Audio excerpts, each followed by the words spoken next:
You know, it's been quite interesting to see people's reaction to Russell Brand and how he's being characterised as a wolf in sheep's clothing, and how he plans to lead the masses astray into this morass of relativism and feel good that is the basis for a New World Order religion.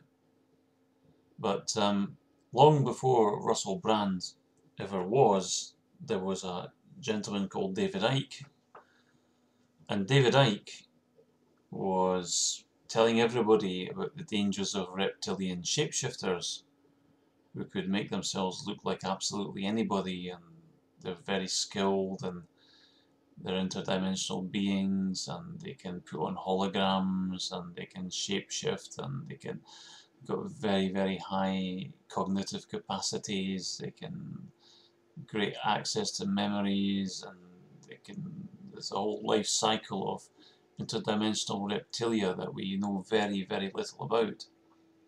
There are people like James Bartley who will tell you a great deal about the reptilian reproductive process, and things like that. But David Icke has been warning people for ages and ages and ages about shape-shifting reptilians of the sort you see in the Sumerian clay tablets and all that. You see these big guys in big fishy cloaks with kind of fish heads and stuff like that on their head and stuff like that. So this is reptilian shapeshifting, and there's a whole history of it in uh, in the globe. And historically, you've got the shapeshifting Naga from Nagaland under Tibet, and you've got the Blue Men of the Minches in Scotland, and it's a whole culture full of symbolism about Draco and Draconian and dragons and scaly people and stuff like that, and just green men bursting with energy and stuff like that, and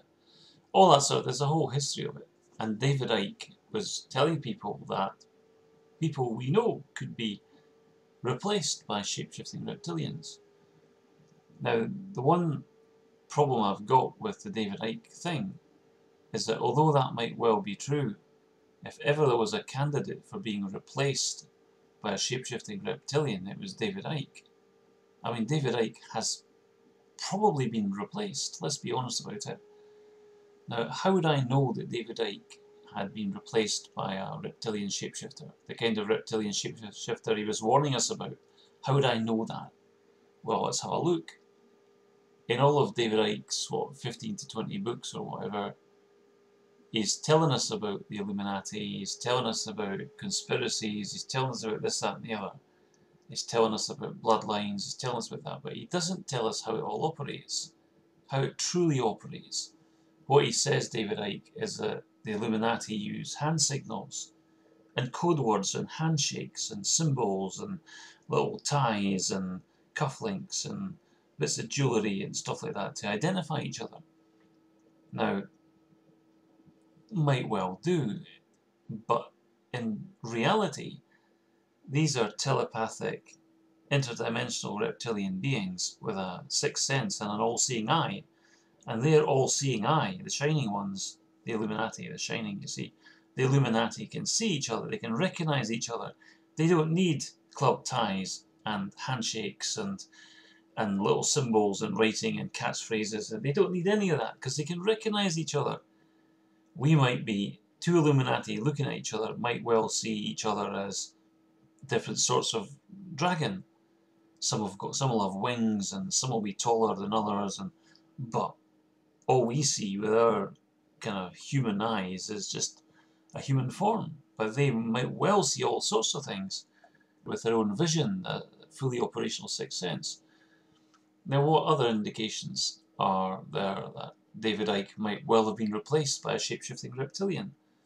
Well, we know that the shape-shifting reptilians have been characterised as fallen angels. The book of Josephus and all that, about the fallen angels.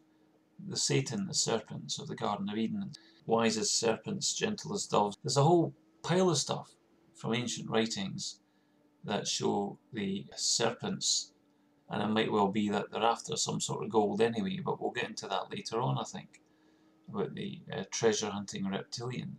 the Anunnaki. Zechariah Sitchin says that they came here to mine physical gold, but maybe they're into a different sort of gold.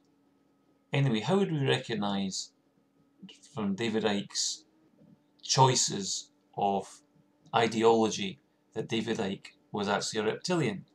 Well, the reptilian, the fallen angels, have a doctrine about service to self, becoming gods themselves. There's a big thing about the fallen angels and the reptilians in mythology and all that, and they saw themselves as gods or demigods.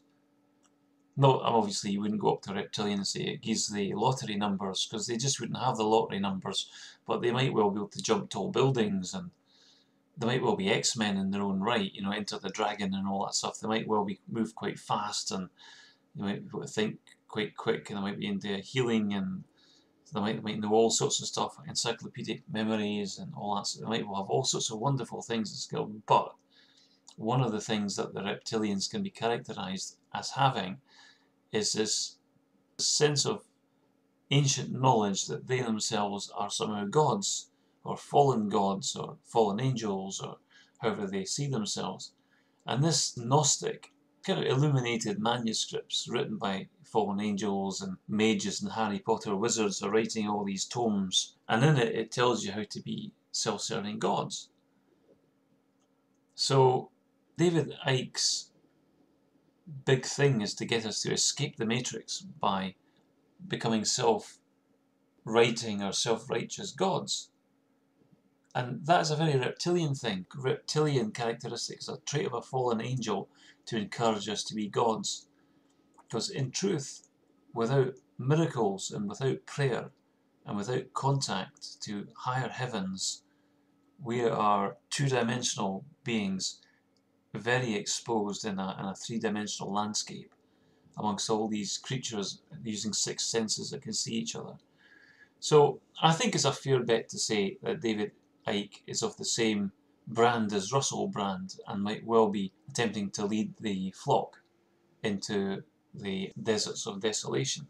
Icke, of course, rejects. I don't blame Icke or anybody that does reject religion, given all the levels of hypocrisy that are on view. But there again, if people are into conspiracies, you could think to themselves, well, maybe some big evil agency would infiltrate a good organisation and make it look really bad so that people will reject it. But, I mean, that's a conspiracy in itself.